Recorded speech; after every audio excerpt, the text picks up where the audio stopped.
परमात्मने नमः।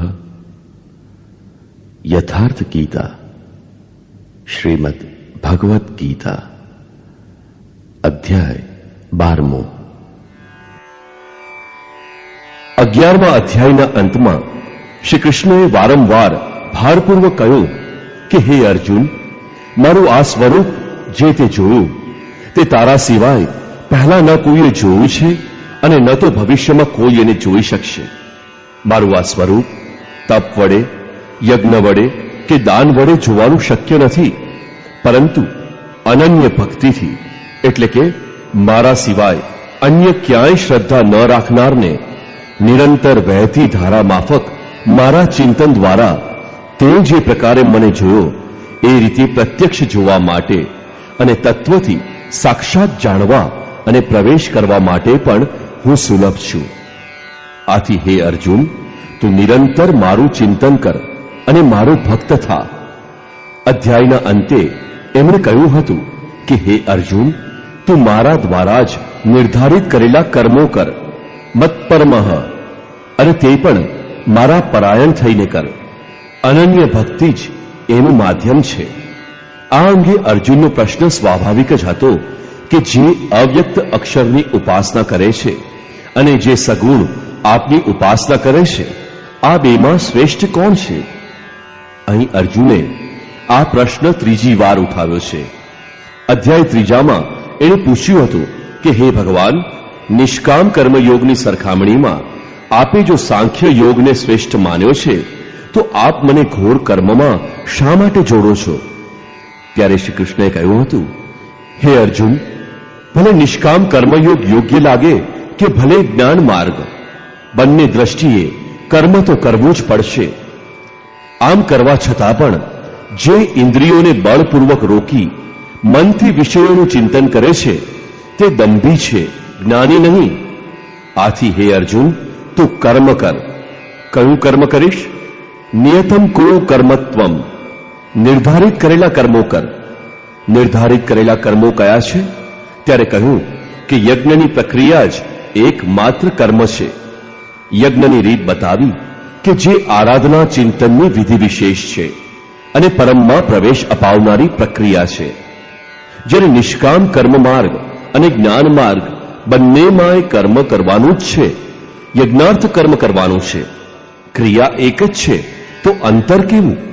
ભક્ત કર્મનું સમર્પણ કરીને ઇષ્ટને આશ્રિત થઈને યજ્ઞાર્થ કર્મમાં પ્રવૃત્ત થાય છે, તો બીજો સાંખ્ય યોગી પોતાની શક્તિ સમજીને પોતાના ભરોસે તે જ કર્મમાં પ્રવૃત્ત થાય છે, પૂરો શ્રમ કરે છે.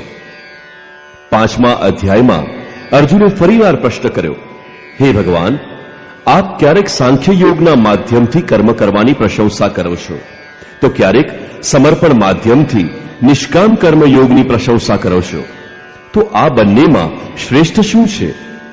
અહીં સુધી અર્જુન સમજી ચૂક્યા હતા કે બંને દ્રષ્ટિએ કર્મ તો કરવું જ પડે છે, છતાં પણ એ બંનેમાંથી જે શ્રેષ્ઠ માર્ગ છે તેને તે અપનાવવા માંગે છે.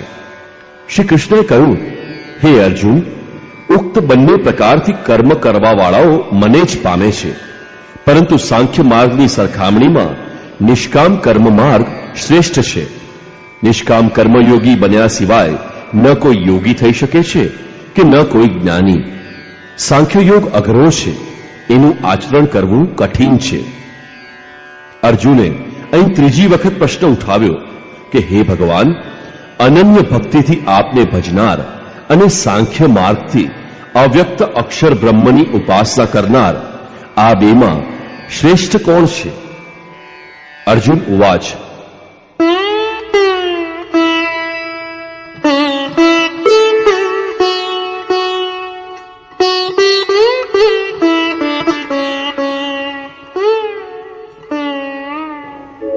एवं सततयुक्ताये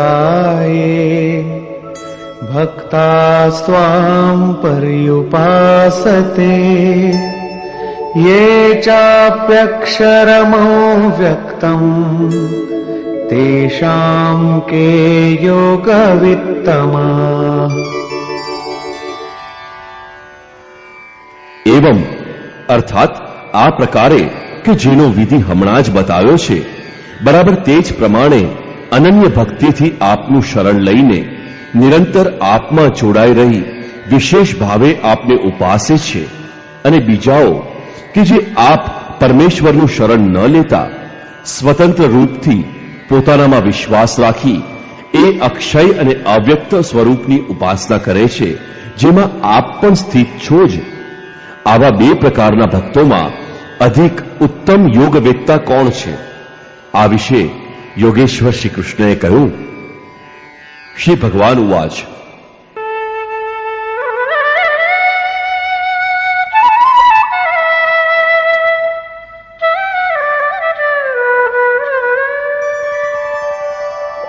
मय्यावेश्य मनो ये मां नित्ययुक्ता उपासते श्रद्धया परयोपेता ते मे युक्ततमा मता. હે અર્જુન, મારામાં મન એકાગ્ર કરીને નિરંતર મારામાં જોડાયેલા જે ભક્તજનો પરમ તત્વથી સંબંધ રાખનારી શ્રેષ્ઠ શ્રદ્ધાથી મને ભજે છે, તેમને હું યોગીઓમાં પણ અતિ ઉત્તમ યોગી માનું છું. ये त्वक्षरमनिर्देशम् अव्यक्तं पर्युपासते सर्वत्र गमचिन्त्यं च कूटस्थमचलं ध्रुवम् संयम्येन्द्रियग्रामं सर्वत्र समबुद्धयः ते प्राप्नुवन्ति मामेव सर्वभूतहिते रताः. જે પુરુષ ઇન્દ્રિયોના સમુદાયને યોગ્ય રીતે સંયમમાં રાખી મન બુદ્ધિના ચિંતનથી અત્યંત પર સર્વવ્યાપી અકથનીય સ્વરૂપ સદા એક રસ રહેનારા નિત્ય અચળ અવ્યક્ત આકાર રહિત અને અવિનાશી બ્રહ્મની ઉપાસના કરે છે, સર્વભૂતોના હિતમાં લાગેલા અને સર્વમાં સમાન ભાવવાળા તેવા યોગીઓ મને જ પામે છે. બ્રહ્મના ઉપરોક્ત વિશેષણ મારાથી ભિન્ન નથી, પરંતુ क्लेशोऽधिकतरस्तेषाम् अव्यक्तासक्तचेतसाम् अव्यक्ता हि गतिर्दुःखम् देहवद्भिरवाप्यते. અવ્યક્ત પરમાત્મામાં આસક્ત થયેલા ચિત્તવાળા એ ભક્તોને સાધન કરતા કષ્ટ થાય છે, કારણ કે દેહાભિમાનીઓને અવ્યક્તની પ્રાપ્તિ માટે દુઃખ સહેવું જ પડે છે. જ્યાં સુધી દેહભાન છે ત્યાં સુધી અવ્યક્તની પ્રાપ્તિ કઠિન છે. યોગેશ્વર શ્રી કૃષ્ણ સદ્ગુરુ હતા. અવ્યક્ત પરમાત્મા તેઓમાં વ્યક્ત હતા. તેઓ કહે છે કે મહાપુરુષનું શરણ ન ગ્રહીને જે સાધક પોતાની શક્તિ સમજી આગળ વધે છે કે હું અમુક અવસ્થામાં છું, આનાથી આગળ હું આ અવસ્થા પ્રાપ્ત કરીશ, હું મારા જ અવ્યક્ત શરીરને પામીશ, તે મારું જ રૂપ હશે, તે હું છું, આ પ્રકારે વિચારીને પ્રાપ્તિની પ્રતીક્ષા ન કરતા પોતાના શરીરને જ સોહમ કહેવા લાગે છે. આ માર્ગમાં આ જ મોટું વિઘ્ન છે. તે દુઃખાલયમ અશાશ્વતમ માં જ ભટકી કરીને ઊભો રહે છે. પરંતુ જે મારું શરણ ગ્રહણ કરીને ચાલે છે એ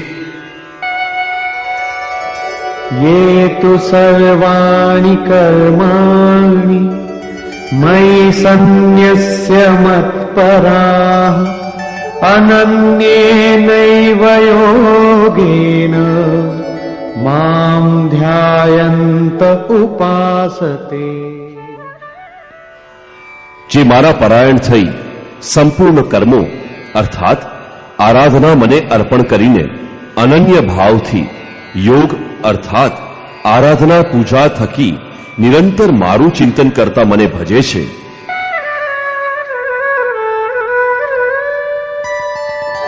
तेषामहं समुद्धर्ता मृत्यु संसार सागरात् भवामि न चिरात् पार्थ मय्यावेशित चेतसाम्।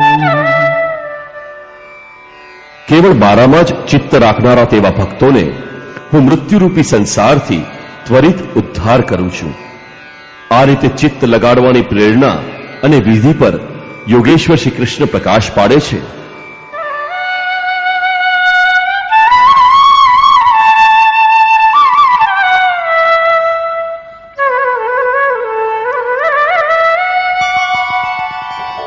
मय्येव मन आधत्स्व मयि बुद्धिं निवेशय निवसिष्यसि मय्येव अत ऊर्ध्वं न संशयः।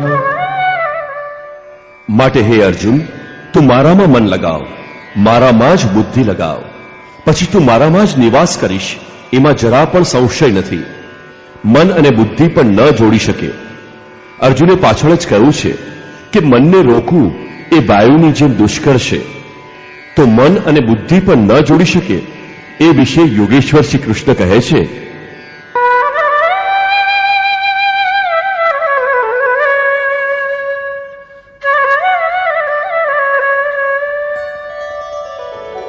अथ चित्तं समाधातुं न शक्नोषि मयि स्थिरम् अभ्यासयोगेन ततो मामिच्छाप्तुं धनञ्जय। અગર મારામાં મનને અચલ સ્થિર કરવા તું સમર્થ નથી તો હે અર્જુન, યોગના અભ્યાસ દ્વારા મને પ્રાપ્ત કરવાની ઈચ્છા કર. જ્યાં પણ ચિત્ત જાય ત્યાંથી ખેંચી લાવીને તેને આરાધના ચિંતન કાર્યમાં લગાડવાનું નામ અભ્યાસ છે. અને જો આ પણ ન કરી શકે તો अभ्यासेऽप्य समर्थोऽसि मत्कर्म परमो भव मदर्थमपि कर्माणि कुर्वन् सिद्धिमवाप्स्यसि। અભ્યાસ કરવામાં પણ તું અસમર્થ છે તો કેવળ મારા માટે કર્મ કર, અર્થાત આરાધના કરવા માટે તત્પર થા. આ રીતે મારી પ્રાપ્તિ માટે કર્મો કરતો તું મારી પ્રાપ્તિરૂપી સિદ્ધિને જ પામીશ.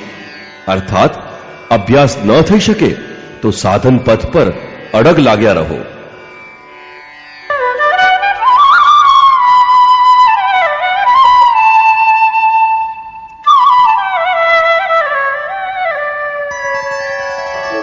अथैतदप्यशक्तोऽसि कर्तुं मद्योगमाश्रितः सर्वकर्मफलत्यागं ततः कुरु यतात्मवान्। આ કર્મ કરવામાં પણ જો તું અસમર્થ હોય તો સર્વ કર્મોના ફળનો ત્યાગ કર, અર્થાત લાભ હાનિની ચિંતા છોડી મદ્યોગ ના આશ્રિત બની, અર્થાત સમર્પણ સાથે આત્મવાન મહાપુરુષના શરણમાં જા. તેમનાથી પ્રેરાઈને કર્મ સ્વતઃ થવા લાગશે. સમર્પણની સાથે કર્મફળનું મહત્વ બતાવતા શ્રી કૃષ્ણ કહે છે,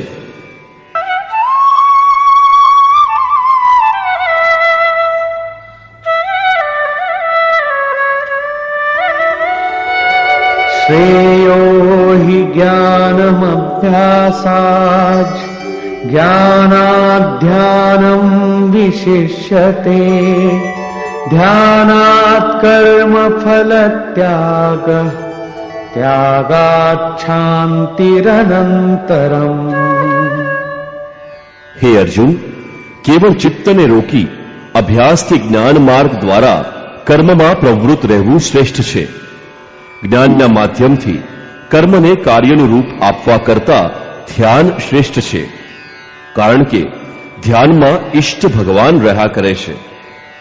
ધ્યાન કરતા પણ સર્વ કર્મોના ફળનો ત્યાગ શ્રેષ્ઠ છે, કારણ કે ઈશ્વર પ્રત્યે સમર્પણની સાથોસાથ યોગ પર દ્રષ્ટિ રાખીને કર્મફળનો ત્યાગ કરવાથી તેના યોગક્ષેમની જવાબદારી ઈશ્વરની થઈ જાય છે.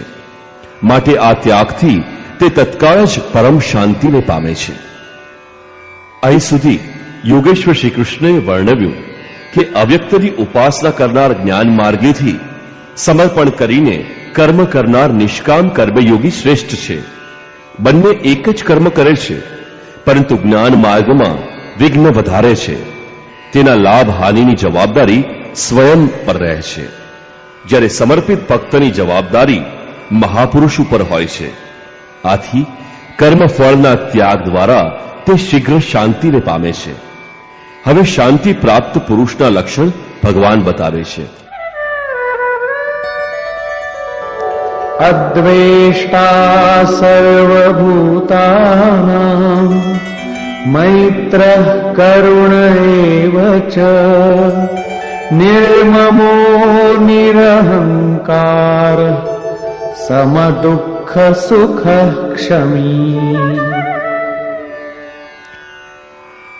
આ રીતે શાંતિ પામેલો જે પુરુષ સર્વભૂતોના દ્વેષ ભાવ નથી કરતો, સર્વોનો પ્રેમી, હેતુ રહિત, દયાળુ છે અને જે મમતા રહિત, અહંકાર રહિત, સુખ દુઃખમાં સમાન ભાવવાળો અને ક્ષમાવાન છે.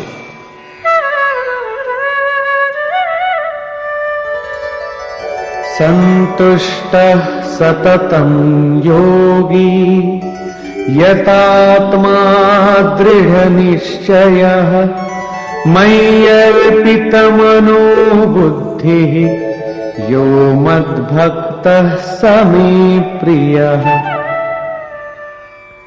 જે નિરંતર યોગીની પરાકાષ્ઠાથી યુક્ત છે, લાભ તથા હાનિમાં સંતુષ્ટ છે, મન તથા ઇન્દ્રિયો સહિત શરીરને વશમાં કરીને દ્રઢ નિશ્ચયવાળો થયો છે, તે મારામાં અર્પિત મન બુદ્ધિવાળો મારો ભક્ત મને પ્રિય છે. યસ્માન્નો દ્વિજતે લોકો લોકાન્નો દ્વિજતે ચ યઃ હર્ષામર્ષ ભયોદ્વેગૈર મુક્તો યઃ સ ચ મે પ્રિયઃ. જેનાથી કોઈ પણ જીવને ઉદ્વેગ થતો નથી અને જે પોતે પણ કોઈ જીવથી ઉદ્વિગ્ન થતો નથી. હર્ષ, સંતાપ, ભય અને સમગ્ર વિક્ષોભોથી મુક્ત છે, એ ભક્ત મને પ્રિય છે. સાધકો માટે આ શ્લોક અત્યંત ઉપયોગી છે. એમણે એવી રીતે રહેવું જોઈએ કે એના દ્વારા કોઈના પણ મનને ઠેસ ન લાગે.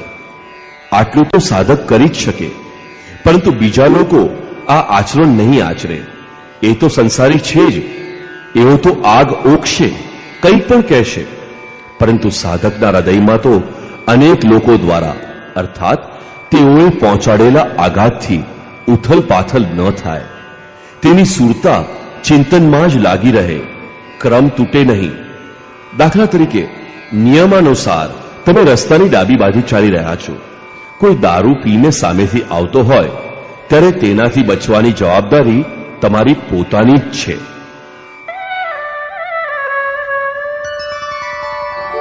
અનપેક્ષ શુચિર્દક્ષ ઉદાસીનો ગતવ્યથઃ સર્વારંભ પરિત્યાગી યો મદ્ભક્તઃ સમે પ્રિયઃ.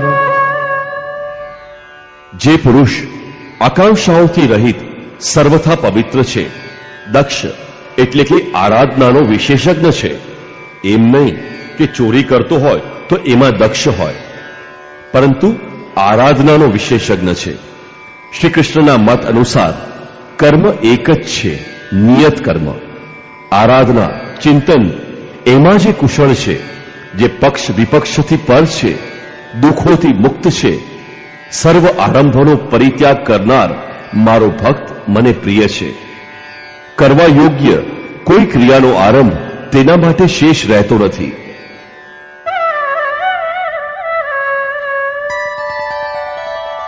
यो न हृष्यति न द्वेष्टि न शोचति न काङ्क्षति शुभाशुभ परित्यागी भक्तिमान्यः स मे प्रियः।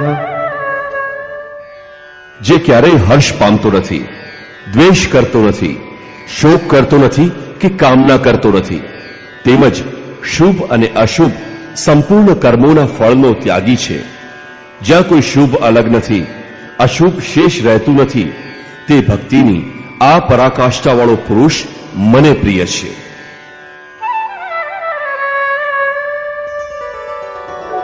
समः शत्रौ च मित्रे च तथा मानापमानयोः शीतोष्ण सुख दुःखेषु समः संग विवर्जितः. જે પુરુષ શત્રુ અને મિત્રમાં માન તથા અપમાનમાં સમાન બુદ્ધિવાળો છે, જેના અંતઃકરણની વૃત્તિઓ સર્વથા શાંત છે, જે શીત ગરમી સુખ દુઃખોના દ્વંદ્વમાં સમાન ભાવવાળો અને આસક્તિ રહિત છે, તથા तुल्य निंदा स्तुतिर्मौनी संतुष्टो येन केनचित् अनिकेतः स्थिरमतिर् भक्तिमान् मे प्रियो नरः.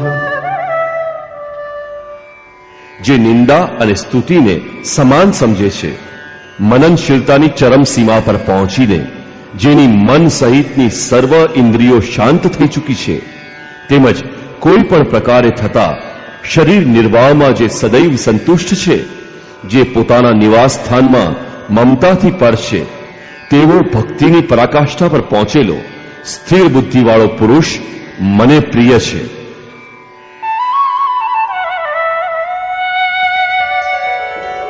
ये तु धर्म्यामृतमिदं यथोक्तं पर्युपासते श्रद्धाना मत्परमा भक्तास्तेतीव मे प्रिया. જે મારા પારાયણ થઈ હાર્દિક શ્રદ્ધાવાળો પુરુષ ઉપરના ધર્મમય અમૃતનું યોગ્ય પ્રકારે સેવન કરે છે, એ ભક્ત મને અતિશય પ્રિય છે. નિષ્કર્ષ.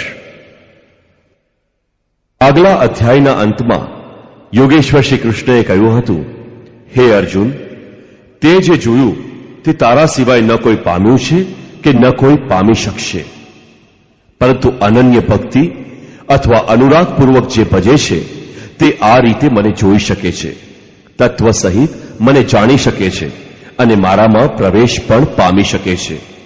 એટલે કે પરમાત્મા એવી સત્તા છે કે જેને પામી શકાય છે. આથી હે અર્જુન, તું ભક્ત થા. અર્જુને આ અધ્યાયમાં પ્રશ્ન કર્યો કે હે ભગવાન, અનન્ય ભાવથી જેવો આપનું ચિંતન કરે છે અને બીજા જેવો અક્ષર અવ્યક્તની ઉપાસના કરે છે, આ બંનેમાં ઉત્તમ યોગવેત્તા કોણ છે? યોગેશ્વર શ્રી કૃષ્ણએ કહ્યું કે બંને મને જ પામે છે, કારણ કે હું અવ્યક્ત સ્વરૂપ છું. પરંતુ જેઓ ઇન્દ્રિયોને વશમાં રાખીને મનને બધી બાજુથી સમેટીને અવ્યક્ત પરમાત્મામાં આસક્ત છે, તેના માર્ગમાં ક્લેશ વિશેષ રહે છે. જ્યાં સુધી દેહનો અધ્યાસ છે ત્યાં સુધી અવ્યક્ત સ્વરૂપની પ્રાપ્તિ દુઃખપૂર્ણ છે, કારણ કે અવ્યક્ત સ્વરૂપ તો ચિત્તના નિરોધ અને વિલયકાળમાં મળે છે. તે પહેલા તેનું શરીર જ વચમાં બાધારૂપ બને છે.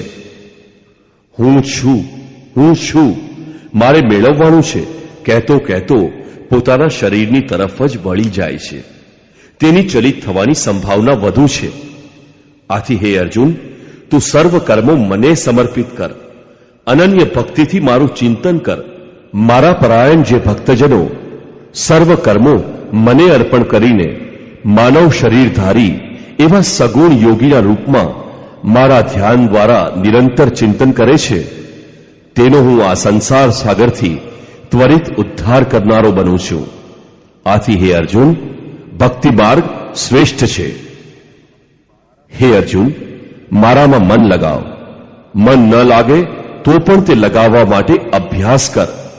જ્યાં પણ ચિત્ત જાય ત્યાંથી તેને ફરીથી ખેંચી લાવી તેનો નિગ્રહ કર. આ કરવામાં પણ જો તું અસમર્થ છે તો તું કર્મ કર. કર્મ એક જ છે અને તે છે યજ્ઞાર્થ કર્મ. તું કાર્યમ કર્મ કર, અન્ય નહીં. એટલું જ કર, પાર પડે કે ન પડે. અગર આ પણ કરવામાં જો તું અસમર્થ છે તો સ્થિતપ્રજ્ઞ, આત્મવાન, તત્વજ્ઞ મહાપુરુષને શરણે જઈ સંપૂર્ણ કર્મફળનો ત્યાગ કર. આવો ત્યાગ કરીને તું પરમ શાંતિને પામીશ. ત્યાર પછી પરમ શાંતિ પામેલા ભક્તના લક્ષણ વર્ણવતા ભગવાન શ્રી કૃષ્ણ કહે છે કે જે સર્વભૂતોમાં દ્વેષ ભાવથી રહિત છે, કરુણાયુક્ત તથા દયાળુ છે, મમતા અને અહંકારથી પર છે, એ ભક્ત મને પ્રિય છે. જે ધ્યાન યોગમાં નિરંતર તત્પર અને આત્મવાન તથા આત્મસ્થિત છે, એ ભક્ત મને પ્રિય છે. જેનાથી કોઈને ઉદ્વેગ થતો નથી અને કોઈનાથી એને ખુદને ઉદ્વેગ થતો નથી, એવો ભક્ત મને પ્રિય છે. જે પવિત્ર છે, દક્ષ છે, વ્યથાઓથી ઉપરામ છે, સર્વ આરંભોને ત્યાગીને જે પાર પામી ચૂક્યા છે, એવા ભક્ત મને પ્રિય છે. સર્વ કામનાઓને ત્યાગી અને શુભાશુભને જાણનાર મને પ્રિય છે. જે નિંદા અને સ્તુતિમાં સમાન અને મૌન રહે છે, મન સહિતની જેની ઇન્દ્રિયો શાંત અને મૌન છે, જે કોઈ પણ પ્રકારના શરીર નિર્વાહમાં સંતોષી અને રહેવાના સ્થાનમાં મમતા રહિત છે, શરીર રક્ષણમાં જેને આસક્તિ નથી, એવા ભક્તિવાન અને સ્થિતપ્રજ્ઞ પુરુષ મને પ્રિય છે. આ રીતે 11મા શ્લોકથી 19મા શ્લોક સુધી યોગેશ્વર શ્રી કૃષ્ણએ શાંતિ પામેલા યોગયુક્ત ભક્તની રહેણી પર પ્રકાશ પાડ્યો છે. સાધકો માટે એ પ્રાપ્ત કરવા યોગ્ય છે. અંતે નિર્ણય આપતા તેઓ કહે છે, હે અર્જુન, જે પુરુષ મારે પરાયણ થઈ અનન્ય શ્રદ્ધાથી ઉપર કહેલા ધર્મમય અમૃતનું નિષ્કામ ભાવથી સારી રીતે આચરણ કરે છે, તે ભક્ત મને અતિશય પ્રિય છે. આથી સમર્પણની સાથે આ કર્મમાં પ્રવૃત્ત થવું શ્રેયસ્કર છે, કારણ કે તેના હાનિ લાભની જવાબદારી એ ઈષ્ટદેવ સદગુરુ પોતાના ઉપર લઈ લે છે. અહીં શ્રી કૃષ્ણએ સ્વરૂપસ્થ મહાપુરુષના લક્ષણ બતાવ્યા અને એમના શરણમાં જવાનું કહ્યું. અંતમાં પોતાના શરણમાં આવવાની પ્રેરણા આપીને તે મહાપુરુષોની સમકક્ષ પોતાને ગણાવ્યા. શ્રી કૃષ્ણ એક યોગી હતા, મહાત્મા હતા. આ અધ્યાયમાં ભક્તિને શ્રેષ્ઠ ગણાવી, તેથી આ અધ્યાયનું નામ ભક્તિ યોગ યોગ્ય છે. ઓમ તત્સદિતિ શ્રીમદ ભગવદ્ ગીતાસુપનિષત્સુ બ્રહ્મ વિદ્યાયા યોગ શાસ્ત્રે શ્રી કૃષ્ણાર્જુન સંવાદે ભક્તિ યોગ નામ 12ધ્યાય. આ રીતે શ્રીમદ ભગવદ્ ગીતા રૂપી ઉપનિષદ અને બ્રહ્મ વિદ્યા તથા યોગ શાસ્ત્ર રૂપ શ્રી કૃષ્ણ અને અર્જુનના સંવાદમાં ભક્તિ યોગ નામનો 12મો અધ્યાય પૂરો થાય છે. ઇતિ શ્રીમદ પરમહંસ પરમાનંદસ્ય શિષ્ય સ્વામી અડગણાનંદ કૃતે શ્રીમદ ભગવદ્ ગીતાયાઃ યથાર્થ ગીતા ભાષ્યે ભક્તિ યોગ નામ 12ધ્યાય. આ પ્રકારે શ્રીમદ પરમહંસ પરમાનંદજીના શિષ્ય સ્વામી અડગણાનંદ કૃત શ્રીમદ ભગવદ્ ગીતાના ભાષ્ય યથાર્થ ગીતામાં ભક્તિ યોગ નામનો 12મો અધ્યાય પૂરો થાય છે. હરિ ઓમ તત્સત.